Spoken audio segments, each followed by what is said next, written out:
Do you really have cancer? You lost half of your breast after the surgery, but you're not getting better at all. You know what they say, sickness starts with the mind." My husband then filled a bowl full of cold water in the middle of winter, and the next thing I knew, he was dumping that cold water at me with great force. When I was stunned by what had just happened, "You better quit it with that look before I come back, and you better fix that cancer with your guts. Understand?" he yelled at me and went off to work. I still remember the look on my husband's pale face the next time I saw him. My name is Michaela. I'm 50 years old and a housewife. I have a family of 3, my husband William, who I went to college with, and our only daughter Beth, who has already left home. 2 months ago, I was diagnosed with breast cancer. I've been noticing some discomfort in my body for a little while now. I kept telling myself, I'll go to the hospital tomorrow, the day after tomorrow, the day after tomorrow, and next week. I've been putting my body on the back burner, and this is the result. The cancer was more advanced than I had imagined, and the doctor diagnosed me the lowest stage. But I wasn't too surprised. Maybe I was prepared for it, because this is not the first time I have been diagnosed with cancer. In fact, I had experienced breast cancer 10 years ago. Back then, my husband was working harder than he is now, and our daughter was in junior high school. I was also working part-time, and our ordinary life was changed by my illness. "Cancer? What are you going to do about the housework? Beth is still in middle school." When I told my husband I had cancer, the first thing he said to me was this. He's always talking about himself. My husband William was a workaholic and didn't want to burden himself with family matters rather than my illness. At the time, it was still in its early stages and I was only in the hospital for a month or so. They explained that since there were no other metastases, my breast could be preserved. When I explained this to my husband, he said, "Why don't you take the plunge and get rid of your breasts? It's not like you need them." I was hurt that he said those terrible words with a straight face. I was only 40 years old at the time, and removing my breasts was a difficult decision for a woman to make. I chose to ignore my husband's words and preserve my breasts. While I was in the hospital, my mother-in-law Lauren helped me with the house. That, too, was something my husband forced her to do, so she did it reluctantly. While I was in the hospital, I received daily calls from my daughter on my phone saying, "Mom, come home soon. Grandma is so mean to me, I can't take it." My mother-in-law is a serious old-fashioned person, and she yelled at my daughter when she was seen walking down the street with a man when she didn't know. When I checked with my daughter later, she said she was just returning home with some of her classmates after club activities. But Lauren was the kind of person who would get angry over such a trivial matter. I felt sick when I heard that she had even mentioned the color of my daughter's underwear after seeing her laundry. When I contacted my mother-in-law directly about this, she said, "Who do you think you owe to be in the hospital? You think you're so important." She snapped at me. I tried to talk to my husband about it, but he just said, "I don't care." My husband's company has many company events, and the employees are close with each other and their families. Even the president and his wife, the managing director, came to visit me in the hospital, but my husband never showed up. Divorce had often crossed my mind, but I was worried about whether I would be able to get custody of my child, as I had little financial security, and my parents had already passed away, so I had few people I could rely on. The most important reason was that if something happened to me, I would know what would happen to my daughter. 10 years have passed since then. I have been in good health with no recurrence of cancer and no major illnesses. Beth, my daughter, graduated from college and moved out to live on her own. She is struggling with a job she is not used to, but seems to be enjoying it. A few years ago, I quit my part-time job and became a stay-at-home mom. No, it was more correct to say that I had to quit. My parents-in-law's house was within walking distance from my house. My father-in-law died of illness a few years ago, and I was left to take care of him mostly by myself. My mother-in-law, who had also had a hard time taking care of her parents, forced me to take care of my father-in-law as if it was a matter of course, saying that this was my job. My mother-in-law said she didn't want to take care of my father-in-law, and she didn't want to be involved in that kind of work.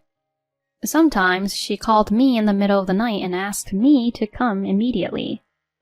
Lauren, I'm not a caregiver professional. Please, let me rest at night. I feel bad for your husband. I complained to my mother-in-law once like this. Then she brought up an incident in the past when I was in the hospital.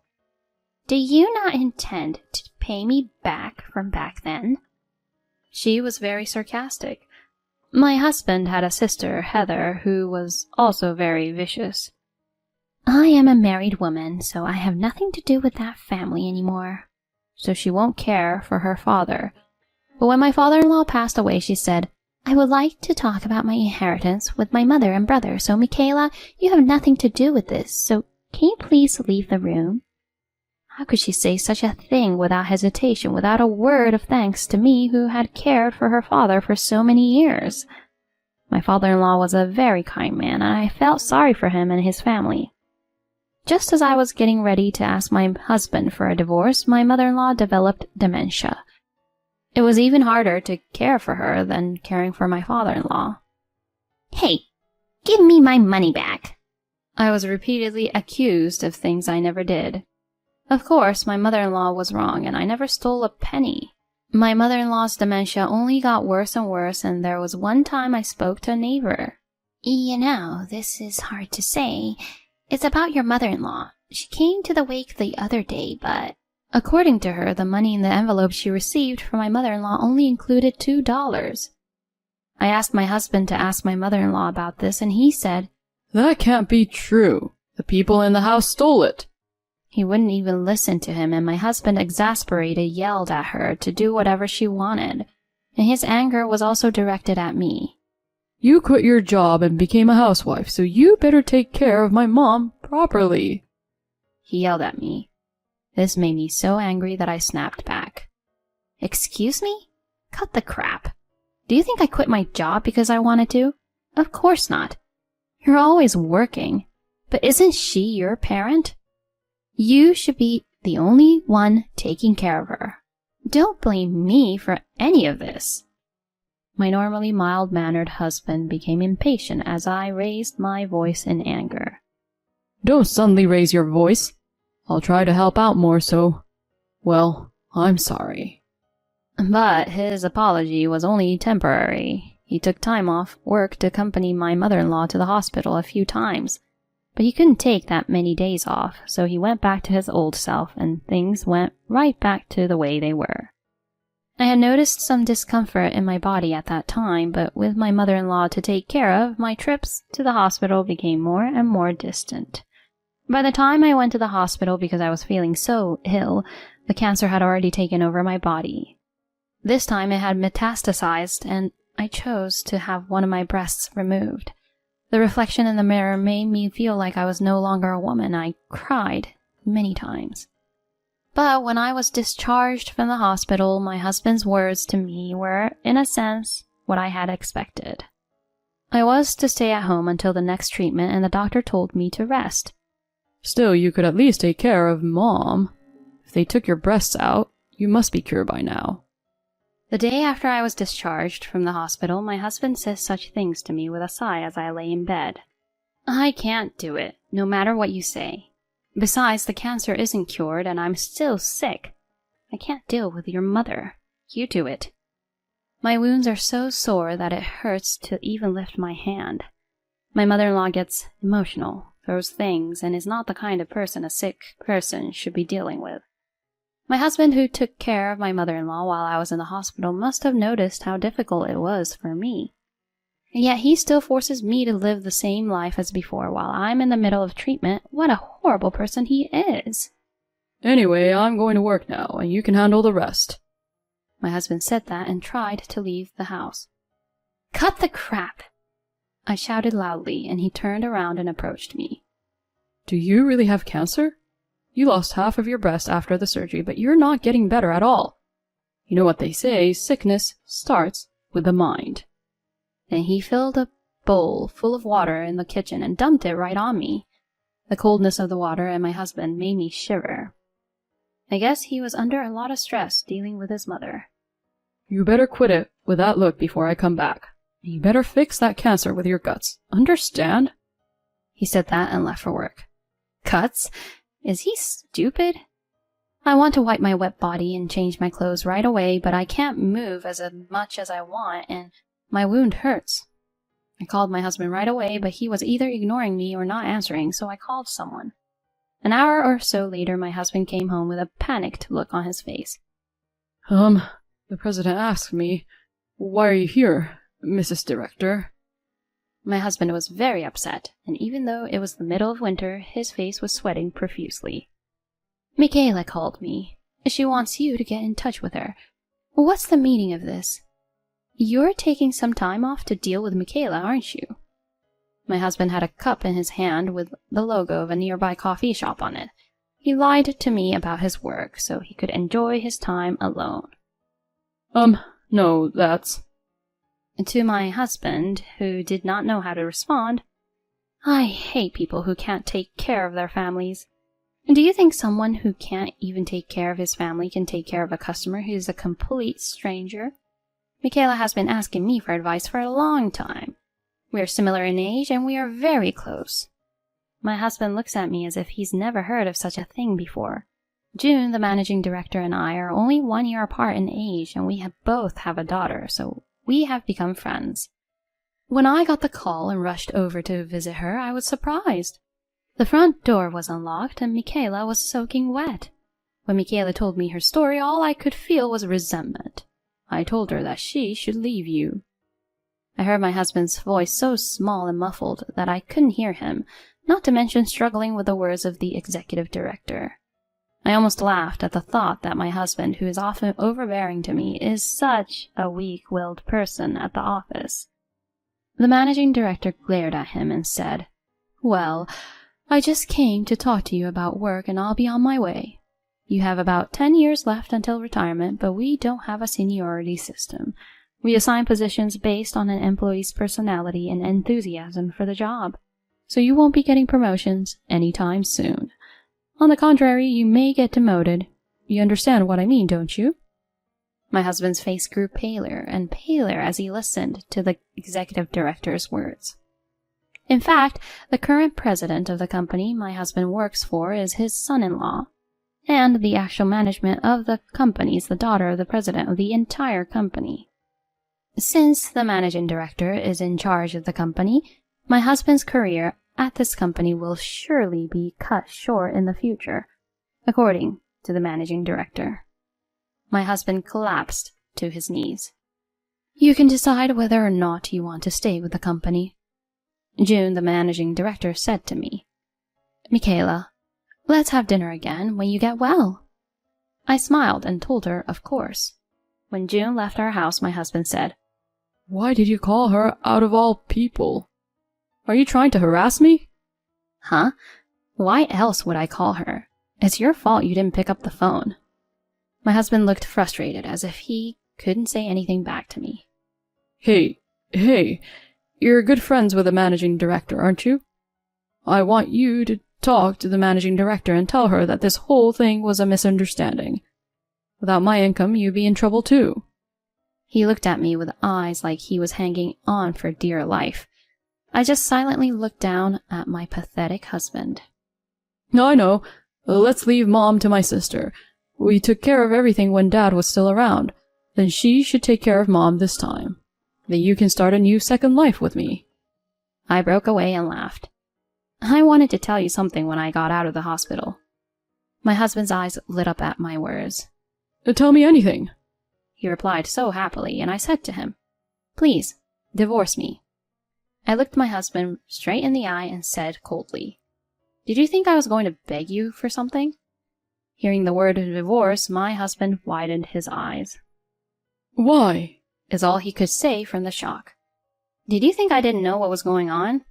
I heard that you called Beth the first day I was admitted to the hospital and tried to get her to take time off work to take care of you and your mother. Don't you dare make fun of me. When I got the call from my daughter, I was gutted. This idiot husband was going to make our daughter take time off of work to take care of his mother. My daughter obeyed my advice to ignore him, and when she didn't respond, my husband gave up and was left to deal with his mother. I had resigned myself to the fact that this was my destiny in life, but I still don't want to live like this. How could someone who treats even his own parents like an obstacle in his life be so nice to me, a stranger? I don't want you in my life from now on. Get out of my sight right now. My husband must have been widely irritated by my nonchalant tone. What can you do without me? You are sick and unemployed. My husband yelled at me. Don't worry, I'm here. Out of the corner of my eye, my daughter Beth was standing there. I'm the one who called her. Hey, shouldn't you be at work?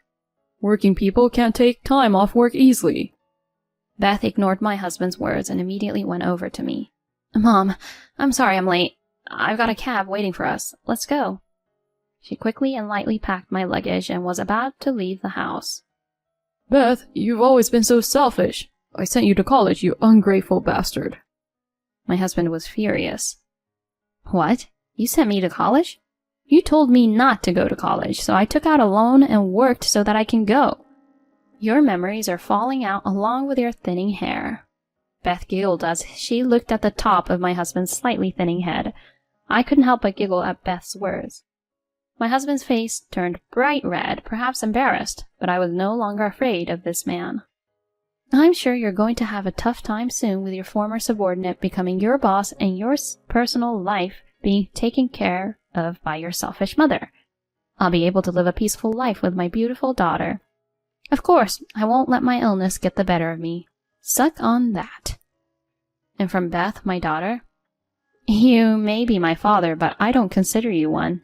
You treated my mom like a slave. You won't even help me when my grandma says horrible things about me, and I don't want a father like that, and I don't want to see you anymore. With a triumphant look on my face, I left the house with Beth. In the cab, I tell Beth, I'm sorry, Beth. I know I'm going to cause you a lot of trouble. Beth looked at me with a puzzled look on her face. I'm sorry? What do you mean? I'm glad you finally divorced Dad. And don't worry about our life. I make a lot of money. I'm an adult now. Thank you for relying on me, Mom. I couldn't stop crying at the words of my daughter, who had grown up to be a fine woman before I knew it. After that, my husband and I got divorced. My ex-husband kept trying to get me to stay with him, but there was no way that was happening. Because of the way he had treated me, I was awarded alimony for the emotional pain and the division of property in my favor. What happened to my ex-husband after that was worse than I could have imagined. He was taking care of my ex-mother-in-law with dementia while working, but he gave up after only a week and tried to get his sister to do it. Heather tried to put Lauren in a facility, but she was told that there was a long waiting list, a year at the earliest. My ex-mother-in-law would walk out of the house and take store merchandise out of the store, and my ex-husband said the store has called him at work numerous times. William began to make more mistakes because he's not sleeping enough, and his former subordinate has been promoted for supervisor, and he was finally offered to work shorter hours. His income has dropped considerably, and he started living together at his sister's house, but you can hear their bickering every day from the house. One of the neighbors contacted Heather, and it seems that the siblings are now taking care of their own parents, even though they don't want to. But it's my ex-mother-in-law, so it's not going to be easy. But I hope they have a hard time. It's none of my business anymore. June, the managing director, told me everything. I moved in with my daughter after that. I finished the rest of my treatment, and now I'm under observation with regular checkups, and I've lost a lot of my energy, so I'm taking time off to do housework and light exercise. I hope to be able to go back to work when things settle down. Recently, I received a call from my ex-husband, whom I have blocked from receiving calls with a blocked number. Michaela, I'm sorry. I'm having a hard time every day and I'm sick with the flu. Please, help me. To this sick, middle-aged man who is sobbing on the phone, I said, I see. So as they say, sickness comes from the mind, so why don't you just pour water over your head and try to fix it with your guts? If you want me to cure cancer with my guts, you can do this much, right? Oh, if you call me again, I'll go to the police. I hung up the phone coldly, and the next day I changed my phone number. When I was diagnosed with cancer, I thought I would never be able to see the day my daughter gets married, but the other day Beth said a little shyly, "Mom, there is someone I'd like you to meet." Apparently, my dream may be coming true in the near future. So my new dream is to hold my grandchild in my arms. My second life has just begun, and I will not be defeated by illness. With this in mind, I will continue to live strongly, one day at a time.